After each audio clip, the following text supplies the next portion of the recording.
Right. Hello, everybody. Nice to be with you for this webinar about how we are perceived, we buyers, we procurement, we are perceived by the suppliers who are important to us. Some suppliers have grown critical, they've grown important, they've grown strategic to our companies. Of course, they are very important to us. But the relationship works well only if we also are important to them. And this is the intention of this webinar, how to gauge, how to make sure, how to control how we are perceived by these strategic suppliers. So let's go a little more in details of the introduction. What is a problem? Supplying markets have concentrated in the last decades. Suppliers have merged, they have acquired one another, they've grown in different countries, they've diversified their activities, they became bigger, and they are fewer. So we are in front of a market which is more concentrated, of bigger suppliers who, of course, are more influential. This size of supplier, this dominance of certain supplying players, made us more dependent of technologies, dependent of their capacity, their production capacities, but also dependent of their intellectual capabilities, of their innovation capabilities. So we became more dependent than what we were in the past. Buyer's market, as a consequence, have become seller's market. So the dominance had changed side of the market. We are less influential, and frequently markets have become more buyer's markets. So the offer is more powerful than the demand. Some vendors, because of this dominance of their strength, have started to make priorities, to prefer certain customers. So it's no secret that certain suppliers like to work with certain clients of them. And they grant them innovation, they grant them technology, they grant them their production capacity when it's scarce. They have become more influential, so they take the freedom of giving some privileges to certain customers, which mean that if we are in these customers, it's good news for us, but if we're not, then it's very bad news, because we need them, but they don't prioritize us. We keep asking themselves which suppliers they have to choose. So we are still in the dark about how they organize their own supplies. Buying from strategic supplier, from any kind of strategic supplier, is a contrary than commodity management, because it is about developing a relationship. It's about having a very specific approach to certain suppliers, which is the country of commodity management, in which we specialize a process and we apply this process as a purchasing routine to any kind of supplier. So what's the problem? The problem is that the world has changed, and the buyer's market have become weaker and weaker. Sellers market, sellers themselves, vendors, have become stronger and stronger, and take the freedom of choosing their customers. Right. So what is the intention of this webinar today? We believe at EIPM that we need to adapt this new paradigm. How to adapt? We need to change attitudes. We need to treat suppliers in a different way. And probably we need to think about how to make ourselves more attractive, how to make ourselves possible, eligible to be a preferred customer, which is a kind of revolution in the procurement mentality, because the procurement mentality for many, many years has been to organize a process, a routine to select suppliers, which of course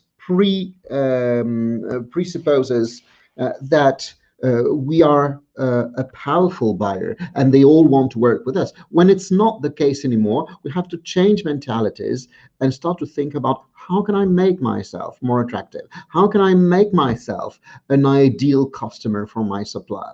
Not for philanthropy, but because we want to get their preference, because we want to get their unique delivery, their unique capacities, their unique capabilities. So we need to constantly ask ourselves how they perceive us and survey this. And this is the intention of this webinar, what to survey. You will see some questions which we have gathered here and there in various companies, which buyers ask their suppliers to try to understand their feeling about us. This is the intention of this webinar. Building a methodology, systematic questions to ask to the very important suppliers to understand their perception about us, because their perception about us is what they will make them grant us their unique deliveries, their unique capabilities, their unique capacities. Right. During this webinar, after a quick introduction, we will carry on defining what are these strategic suppliers, because of course we can't do this, ask these questions to suppliers to with all the suppliers that we have. It would be too much work. It's only with the strategic ones. So first of all, who are they, these strategic ones? We'll try to think about unveiling the hidden side of the relationship, what is not said, and then to have a look at the key questions to ask about what kind of business opportunity are we, easiness to work with us, innovation capability, and mutual learning opportunities. We'll have a quick conclusion about what we should start to change in procurement to gauge their perception. Probably we need to ask more, to listen more, and to gather more information, and that will be our conclusion. Right, let's start by a quick introduction about procurement itself. Procurement is changing. Procurement has changed a lot from the moment that procurement emerged as a function 60 or 70 years ago, of course, but even more in the last 10 years, because the world has become more complex, because procurement has become a more interfaced function, interfaced with stakeholders, interfaced with suppliers. So it's more a matter of team. And we recognize that procurement, of course, has to be good in executing a process, having patterns, routines, but more than anything, having a mentality, an innovativeness, a leadership, and taking initiatives. So it's more and more about soft skills and attitude. Procurement excellence is more and more about soft skills and mental dispositions. At the same time, pressure is increasing. We have more time pressure. Suppliers are always more global, and the risk has grown a lot, notably in the last years. So procurement has changed paradigms. And in consequence to that, we have to build a new way of doing procurement, right? The old way was kind of inside out. It was more short term, and it's more about improving procurement. So we were starting by ourselves, procurement, our patterns, our process, our RFQs, etc., and try to project that outside. The new procurement has to be outside in, which means that we start by what's happening on the market. long-term trends, markets, preferences, suppliers who are dominating the markets. The world is changing, and we have to anticipate these changes, and we have to build a position in these markets, right? So new procurement should favor adaptability, constant change, as whereas old procurement was just focusing on routines and processes. Right, so let's go for the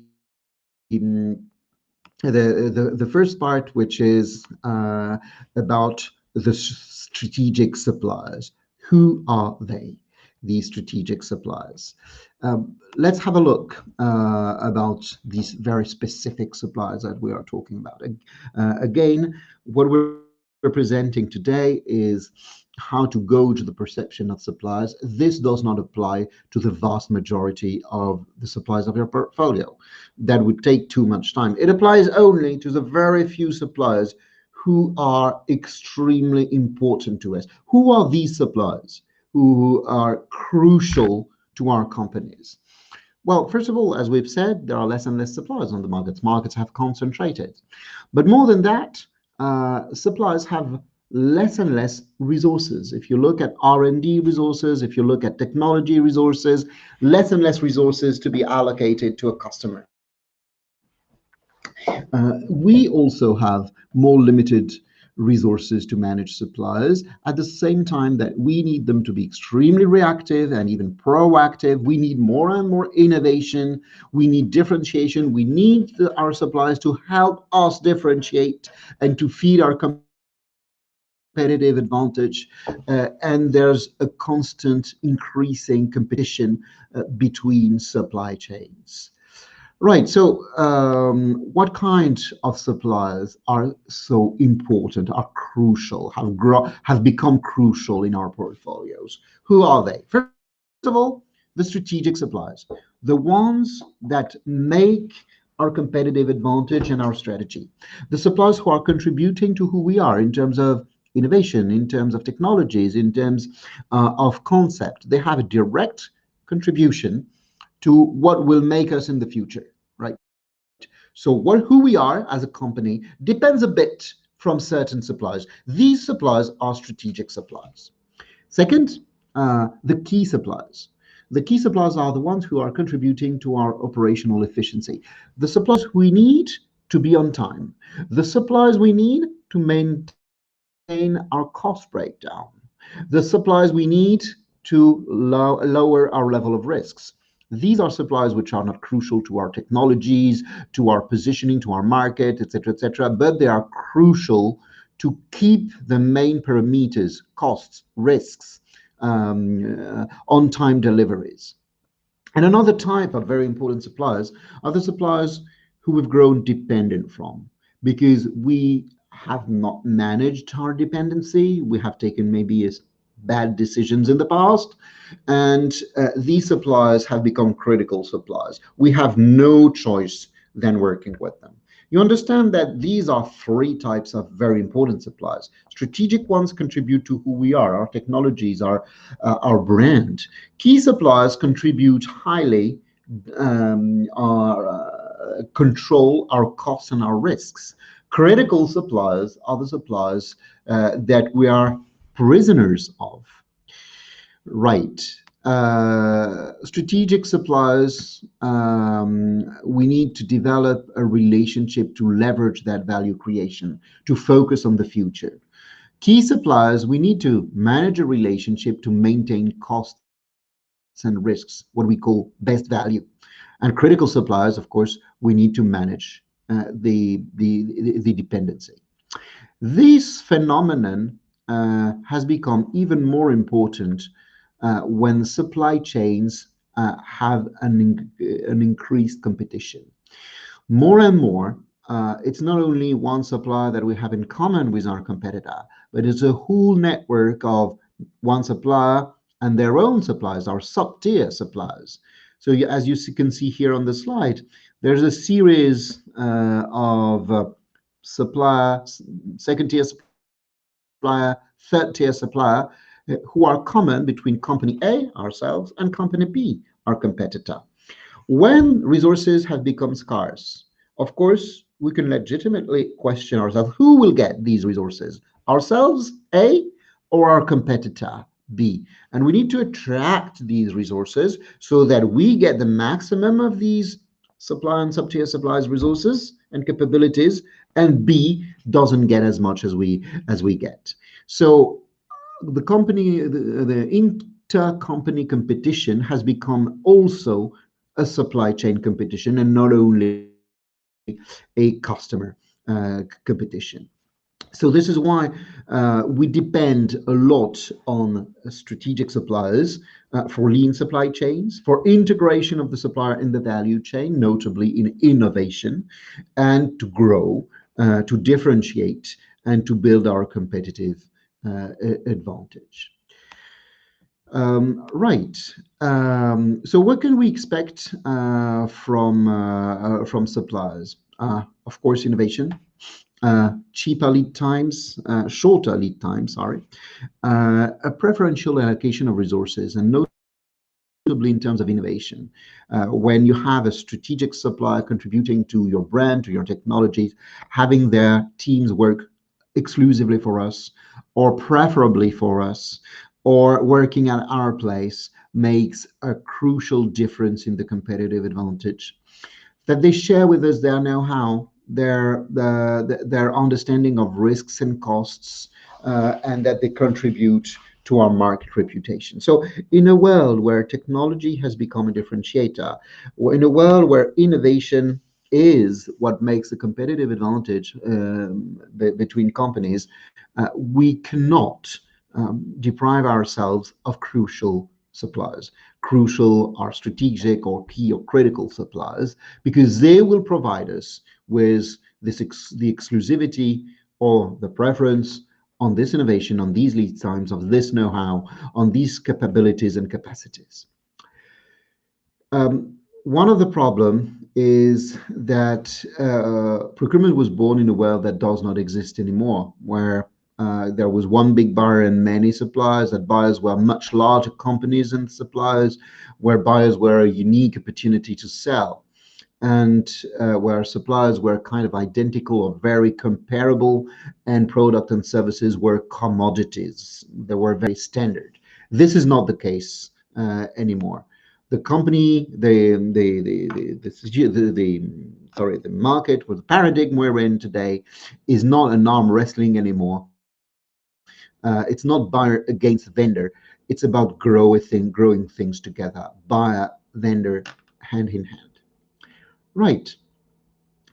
So how to unveil this hidden side of the relationship?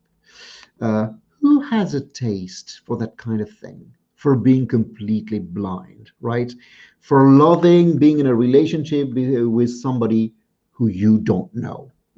And I think we can say that almost nobody has a taste for this. But very frequently, this is what we are doing in procurement. Frequently, do we know our 5 main suppliers? Oh, yes, we know this, of course. We know our biggest suppliers. Then we can ask ourselves a second question, which is that each of these 5 main suppliers, do we know their 5 main clients? So if you take your main suppliers and you think about their clients' portfolio, who are their clients? Who are their biggest clients? And I could even say there are 3 main clients. Not sure, not sure. Which means that we think we know our suppliers, but in reality, we don't really know them. We know their names. We know how important they are for us, but we don't have any idea about who we are for them. Frequently, even for crucial strategic suppliers, I meet buyers who do not know if they are in the top 3 or top 5 of the supplier's customers. So, in other terms, we are in that case of blindness. We love a supplier, we're attracted by a supplier, we depend on a supplier whom we don't know who we are for them. We don't even know if we are in their top 5 or top 3 of their customer. We usually know what? We know their names, of course, the interface they have with us, how they work with us, their history with us, the different quotations that they sent to us. We know their technologies. We sometimes know well their equipments because we've visited them. We are working in their factories or with their teams, etc., etc. But we don't know who are they working with. We don't know the growth, the differential growth of their other clients, who are not only their big ones, but the most growing ones, the most promising clients of their sales portfolio. We don't know their preferences, and frequently we don't know the reason for their preferences. Are they attracted by big clients? Are they attracted by growing clients? Are they attracted by some clients in some specific countries? Are they attracted by some clients in certain specific customers? Are they attracted by customers who are inducing other business so that they can use to conquer other businesses, other markets? We don't even know their preferences. Another thing that we don't necessarily know is what they invest on and what is their differential investment. How much do they invest on us? Toward how much do they invest on our competitors? And on our purchasing competitors. A purchasing competitor is somebody who is not necessarily having anything to do with our business. They're just buying from the same supplier. How much our suppliers are investing on us and our purchasing competitors? How much do they invest on new technologies? How much do they allow resources for us compared with our purchasing competitors? We do not always know that, and that is one of the problems of strategic suppliers. So, who are we in the portfolio of the current and potential customers? And of course, it's not only a question of percentage, as you can see here. It's also a question of being in the top 3, in the top 5. Sometimes you can be extremely important, being representing only 2% of their sales, because even with 2% you're in the top 3, and sometimes you're not so important when you represent 5 or 6 or 10%, because they have even bigger customers and they can switch customers very easy without any cost. So what do they know about us? If you put yourself in their shoes, well, they know our volumes, they know our project, they know some of our suppliers, they know how we appreciate them, they know what we invest on, they know our stakeholders. They frequently bypass procurement to speak directly to our stakeholders. They know more or less our technology roadmaps. Now, if you compare that with what we should know about them, they know our volumes. We should know their volumes and turnovers. And they're not only the volumes to us, of course, but the volumes to their other customers. What about their projects and developments? Do we know everything about their projects and development? Not sure, not always. Do we know their portfolio of clients? Not sure, as we've said before. They know how we appreciate their performance.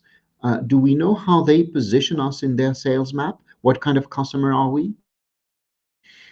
They know our investments. Do we know their investments? They know our stakeholders and sometimes speak directly to them. Do they know the influencers, the decision makers internally in their walls, in their companies? Do we know their development roadmap as much as they know our technology roadmap? These are the things that we should discover, as well as a kind of more subjective appreciation of how it is to work with us. And notably, how do they see us? Do they see us as a nice partner to run with? Or do they see us as a big hammer pressurizing them to deliver? So what are the criteria which make us perceived as the nice partner to run with and not the big hammer? Is it a question of volume? Is it a question of cooperation? Is it a question of relation? Is it a question of interface? We need to understand the criteria which can make us a very important customer. At the very end, all the questions that we're going to go through now is to understand where we are in that scale, right? Are we a customer at the bottom of that scale, which only provide them with what we call the basic physiological needs? We're providing them with business and respecting payment agreements, and that's all. Or do we provide them with support, with improvement suggestions, with useful hints about how to develop their technology or their service, with interesting valuable feedback, with qualitative information, with recognition, etc., etc. Right? You understand that if we are at the bottom, these suppliers will have no preference to us. If we're at the top of this scale, of course, then yes, we can dream about a very specific relationship with them. So let's go for the questions themselves. What kind of business opportunity are we? Um, let's start by us. Suppliers contribute to our hidden competitive advantage. What is the competitive advantage of a company? It's what we sell, right? Our products. It's how we sell, the way that we market our products, we administrate sales. It's our technology, the R&D, what we develop, and part, a very hidden part, the most hidden part of the competitive advantage is where we buy from. Frequently, our customers do not know this. Right. We procurement, we contribute to lower risks and costs, to better processes, but also we sometimes contribute to improve or build our offerings, our products, to maintain or to enhance the experience that our own customers have about our company and products. We sometimes contribute to make our company access new markets according to what we buy. And we sometimes, through the technology or the concepts that we buy and we develop with suppliers, we contribute to our brand and to be a game changer. So we need to understand, first of all, who we are, to understand to do the same in the supplier's shoes. So this is a very famous matrix, which I'm sure a lot of you have seen already. It's about positioning clients in a sales portfolio. So if we put ourselves in the supplier's shoes, we need to understand what kind of customer are we? Are we a cash cow customer, just providing business here and now, money here and now, and not very promising for the future? So they will make money here and now with us, and they will not invest on us. Are we the contrary of that, what we call a rising star? We're not necessarily a big customer today, but we're very promising for the future. Revenues to come, technologies, brand, access to new markets. So a rising star is a customer on which we have to invest for the future.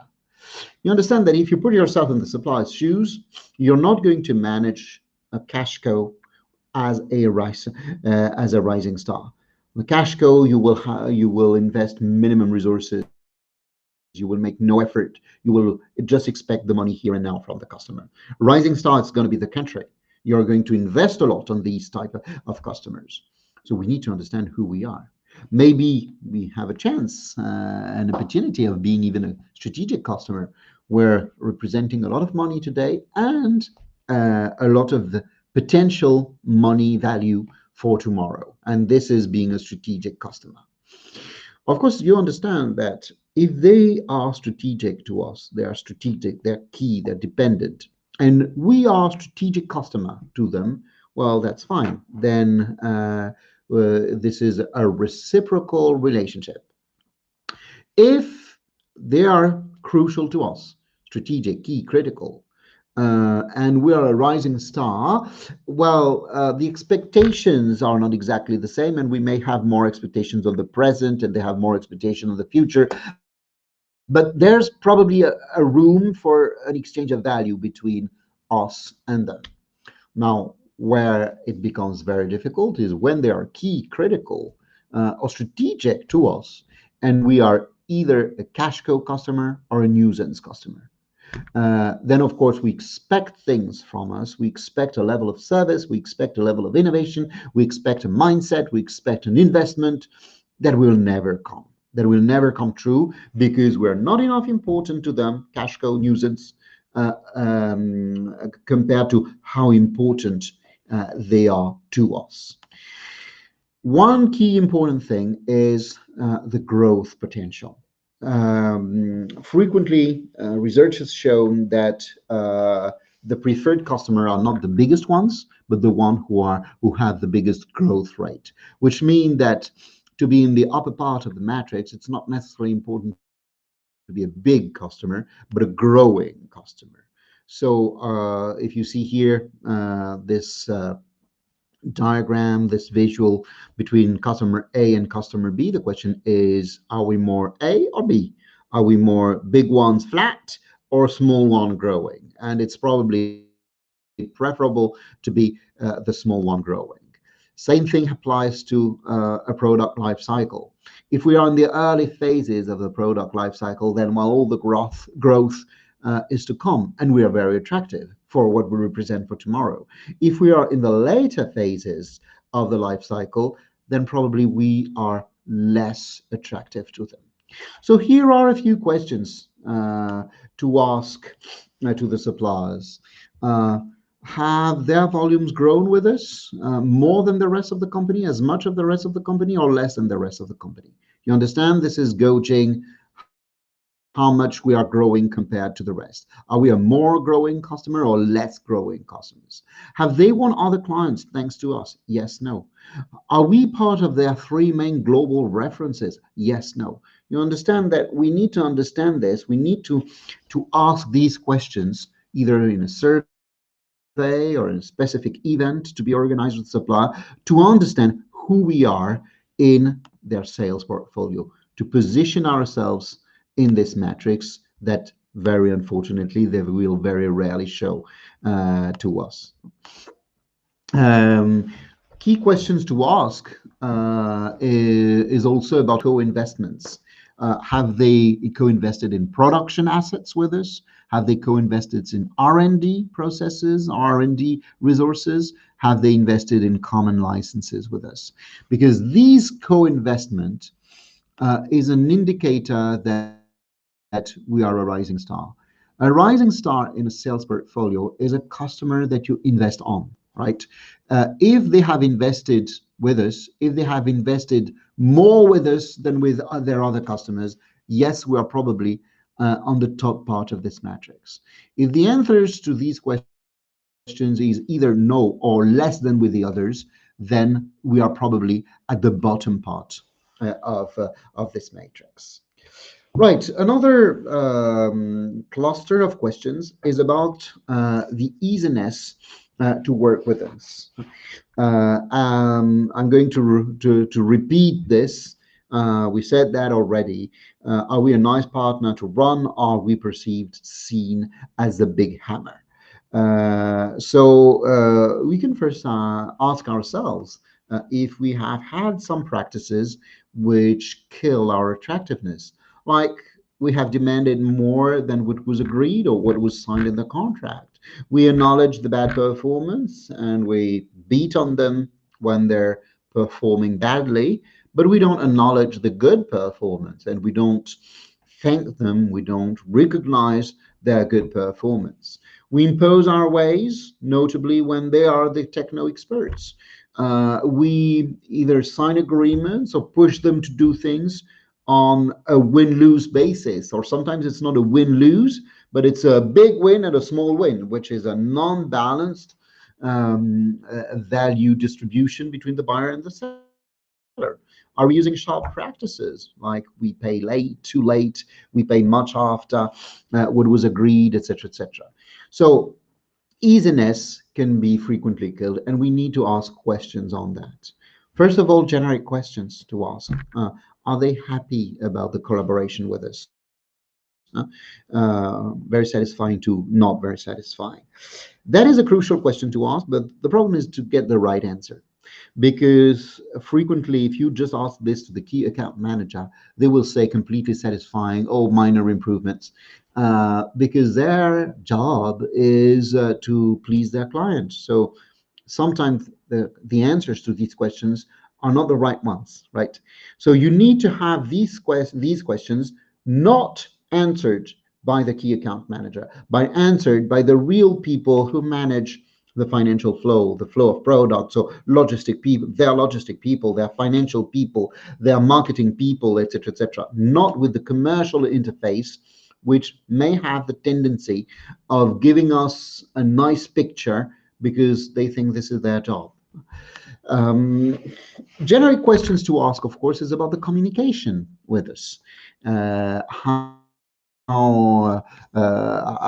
transparent are we? Is it satisfying? Is it difficult? Do they get answers? And there are some tools to measure the customer easiness about the relationship, the communication, the help, and the obstacle and hindrances in the process.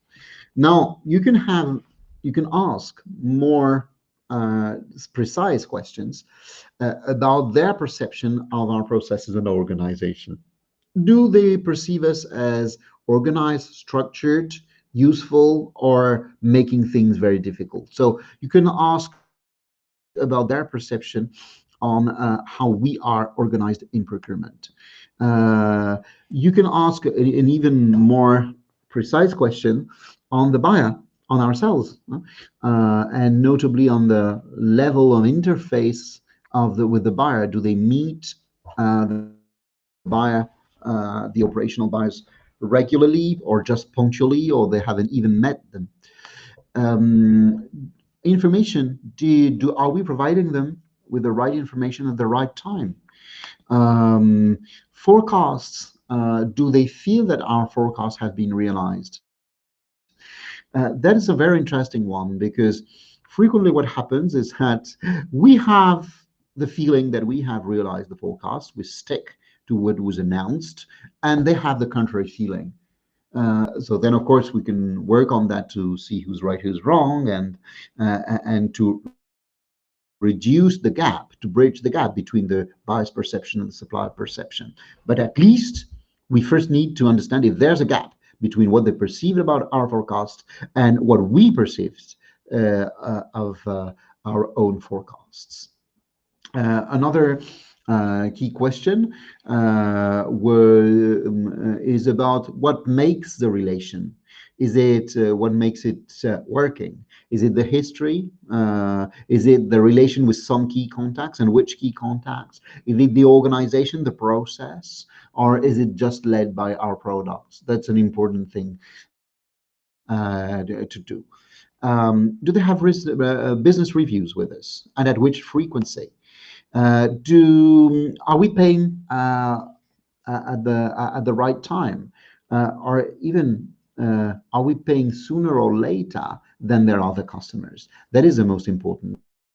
Maybe the right information to get is what makes us different in terms of payment than the other customers they had in their portfolios. Contract, is a contract fair? How do they perceive the contract? Is it a contract which closes, or is it the contract which corresponds to it has been negotiated and where has been originally wished by them? Performance management, KPIs. Is it something that they perceive positively as a stimulation, a help, or is it something that they perceive negatively as one more instrument to pressurize them? Right. If you want to combine easiness with attractiveness, you can try to position here in this matrix. Again, this is a matrix for the supplier, not for procurement. It's about a seller positioning their client, right? There's a difficulty for managing the customer. It's a difficult customer or an easy customer. And there's a strategic importance of the customer for the future. Is it a customer of low importance, of high importance? Preferred customer are on the top right of this matrix. And we need to understand if we are more on the top right of this matrix than their other customers. Sometimes we're in the middle, but all the others are on the bottom left, so it's okay, we're still preferred. Sometimes we're in the middle, but all the others are more in the top right. Then, of course, we have no chance of being served first, of being a preferred customer, of being delivered first, of being granted their technology, their competitive advantage, their crucial resources. Right. Another cluster of questions to be asked is about innovation capability. So, what is innovation capability? It's frequently said to be three dimensions. It's innovativeness, openness, and collaborativeness. Innovativeness is different from innovation. Innovativeness is a mindset. It's our ability to be innovative. Openness is the ability to be open to new hints, to changes, to suggestions, and collaborativeness, is how we work with crucial suppliers. And on each of the three dimensions, we can ask questions. So innovativeness is a state of mind, right? It is a state of mind. It's the way that they work, which produces innovation. Innovation being new processes, new products, new functionalities, an ecosystem, an architecture, etc., etc. So innovativeness is a state of mind. It's a taste for the new, an ability to trial run, mental malleability, adaptability, and an ability to reorganize, a plasticity of the organization. So let's ask questions to the suppliers about our innovativeness, right? First of all, how many innovations did they submit to us in their opinion? How do they think we are approaching them to get innovation? Do they think that we are approaching them very regularly, very frequently, or very rarely? If they answered yes to the previous question, who approached them, right? Is it procurement? Is it R&D? Is it marketing? What kind of people approached them? That is for innovativeness.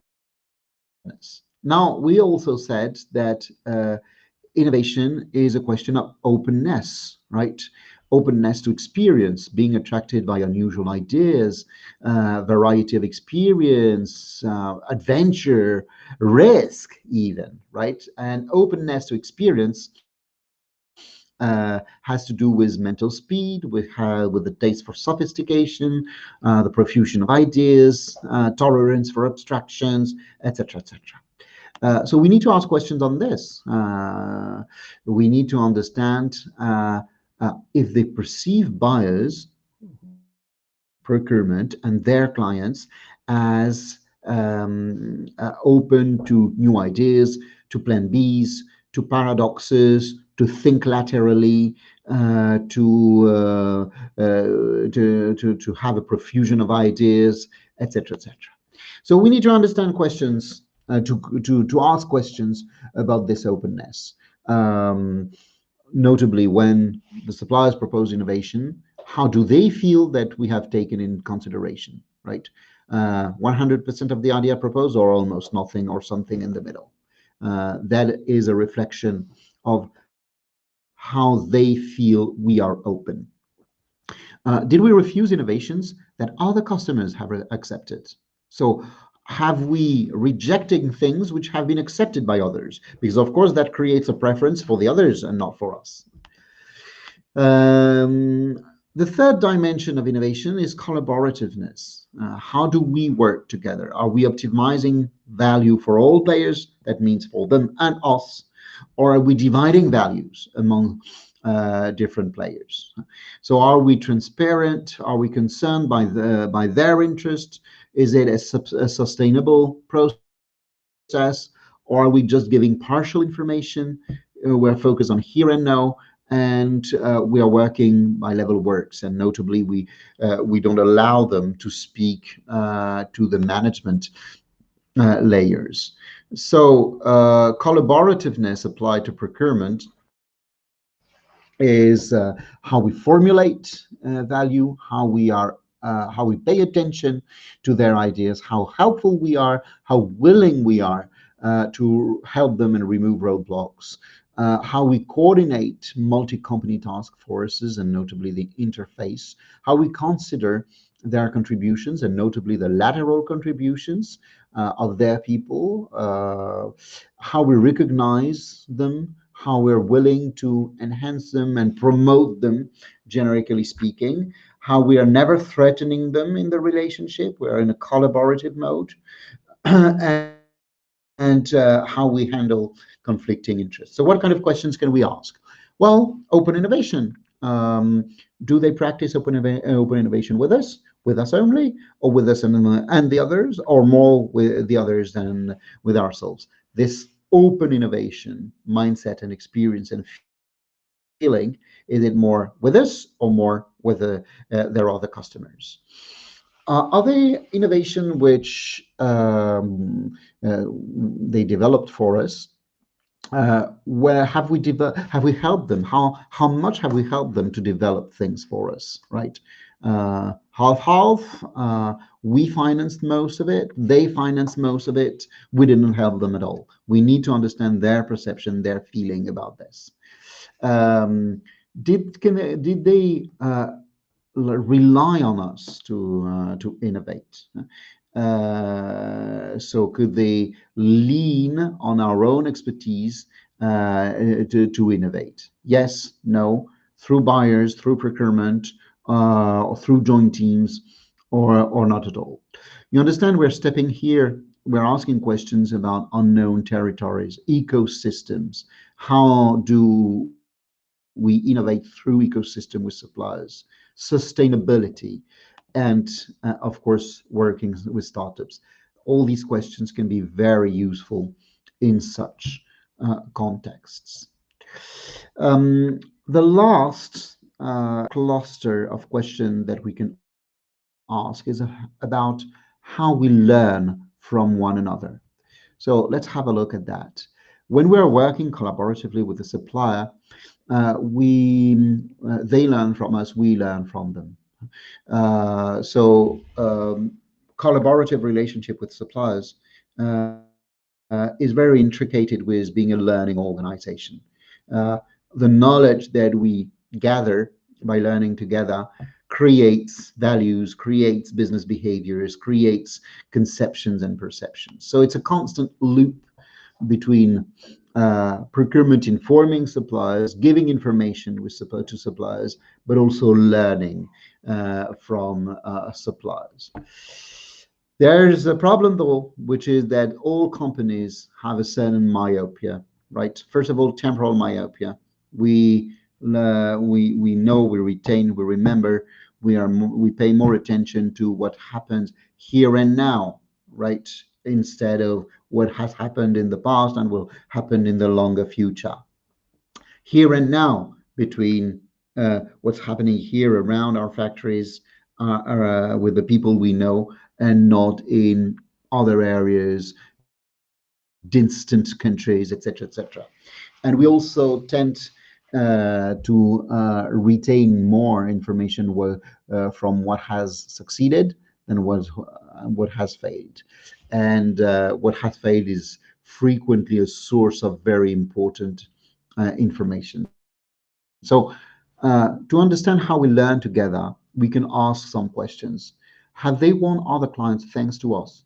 Thanks to what they developed for us, the experience they gained out of working with us? Have they won other clients? Have they developed something? Have we taught them something that they could recycle to other clients? Of course, probably when you ask this question, you need to make them understand what you need to them to say, so that they interpret the question in the right way.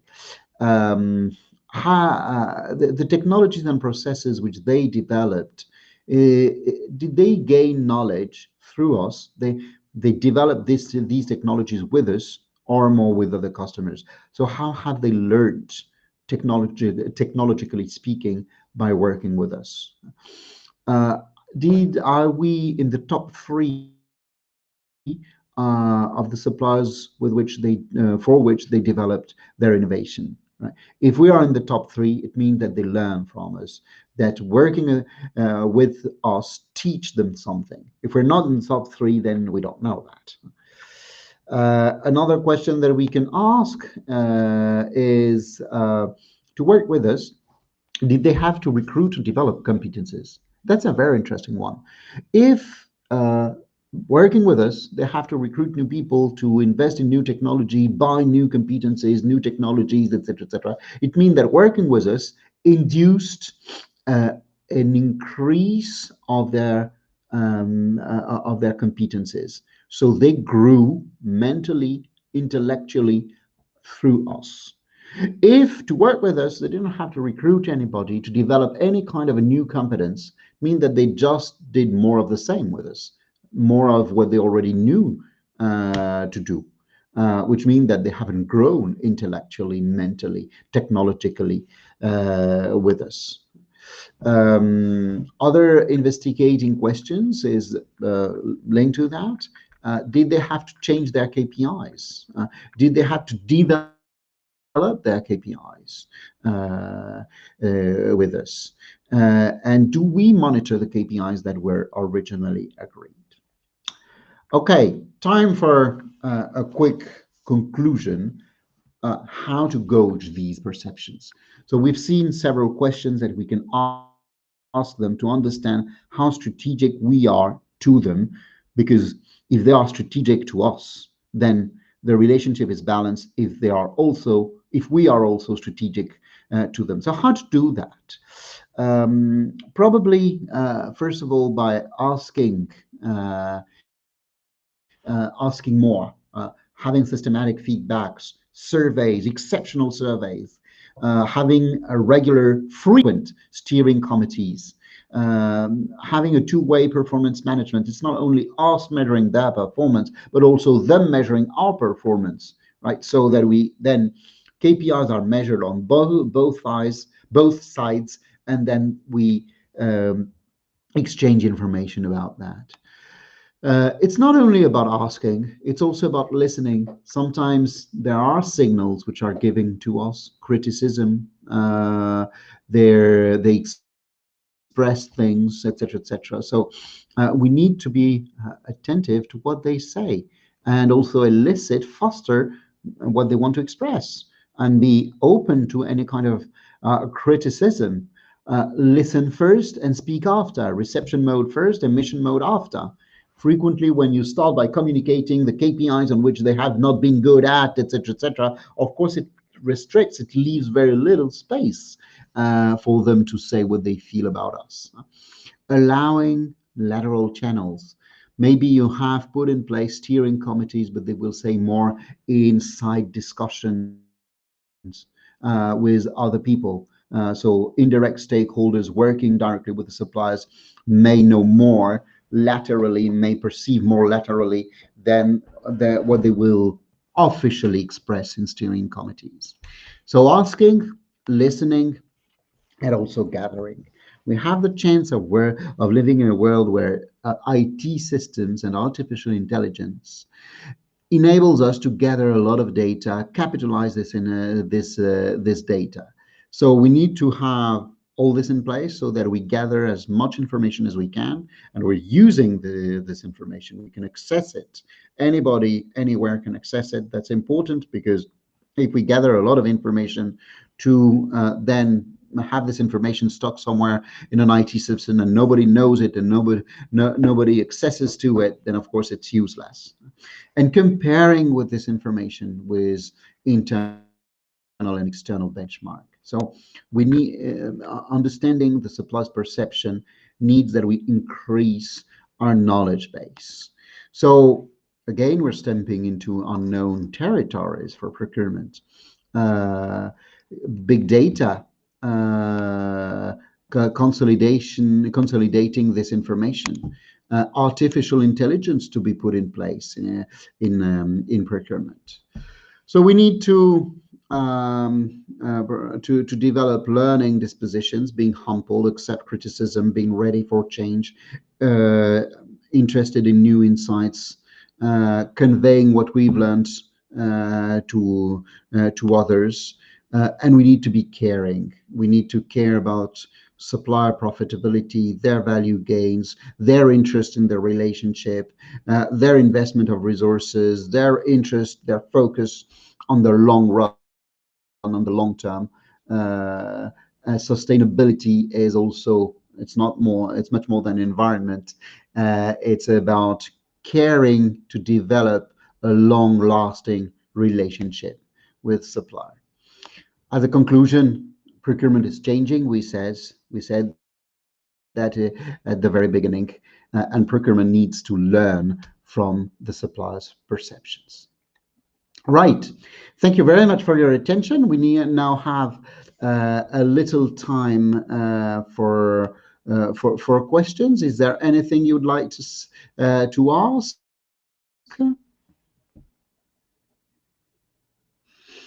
There's a question here, which is very interesting.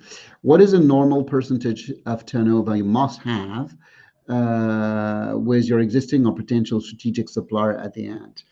And somebody answered, nobody, it's 1/3. Well, it depends on the fragmentation of their sales portfolio. I answered to this already. Sometimes with 5% of their sales portfolio, you can be extremely important because all the others are maximum 1%. So you are representing a big part. You're a big fish in their customers' portfolio, right? With 5%. And in other cases, you're 5%, but all the others are 10, 20, 25%, and you're highly substitutable. So it depends on the fragmentation, the granularity of the fragmentation of their sales portfolio. And it also depends on the substitutability. Can they switch customers very easily? Do they have other customers waiting for them? Or is it difficult to find new customers? Any other question?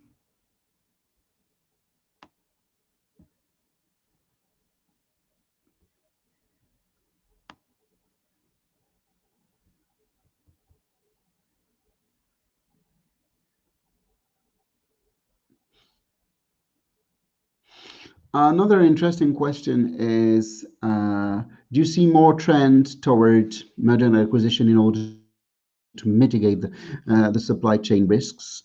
Not sure. Not sure. Notably in the last 2 years, well, being affected by pandemics, merger and acquisition have still gone on, and the markets have carried on concentrating in many industries. What is the effect of onshoring to mitigate the supply chain risks that arises after COVID-19? I think it's a little too early to answer to this question. We will see this in the next years. So will this onshoring phenomenon, which is happening, is this onshoring phenomenon reducing risks? Let's see. Let's see in a few years. But I would like to answer laterally to your question. What we can see anyway is that this onshoring clearly created more relation between suppliers and customers, which means that all what we have discussed today has probably strengthened, intensified because of the onshoring. What new competences are growing necessary for procurement personnel? That's a very interesting question. Probably we need to change mindset. Yeah, we said that at the very beginning in the introduction. Procurement was born as a process function, and the process was about selecting suppliers because we were in commodity markets. It's less and less the case. So we need to be less process oriented and more analytic and more relation oriented. And we said at the very beginning that we need more and more soft skills in procurement, mental malleability. But then we also said that at the end, we probably need to be more humble and to be more caring in the relationship. What is the effect of geopolitical risks on the supply chains? Yeah, well, the short-term effect is that a lot of suppliers will have more opportunistic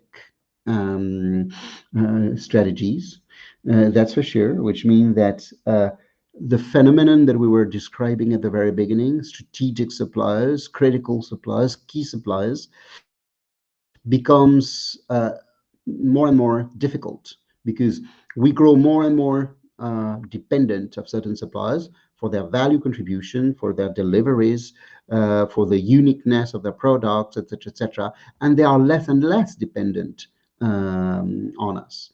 So we need to strengthen the relations, all the more so that they become less and less dependent on us, and we become always more dependent on us.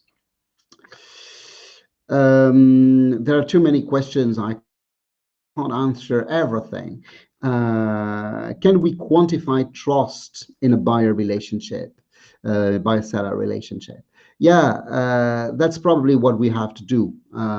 You will see a slide. We will send you these slides after, of course, where there's a working index, a buyer-supplier working index, which I've shown very quickly. And it's a tool developed by Planning Perspectives. That's one of the many tools that you can use to measure that trust. Now, you can build your own tools. You have seen several questions here. You can build your own tools by customizing your own questions.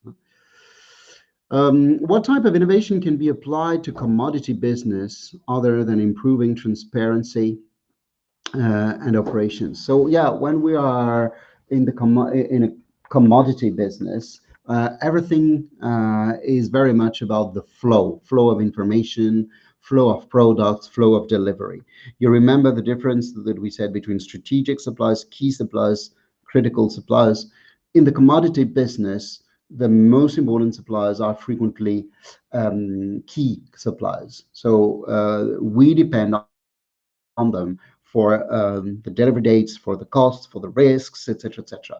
So which means that the crucial suppliers need to be monitored through their contribution to our risks, to our on-time deliveries, to our cost, to our TCO, etc., etc. So we need to develop, to build indicators that we're going to measure together with them to demonstrate how much they're contributing to our OTDs, to our cost, to our price reduction, and to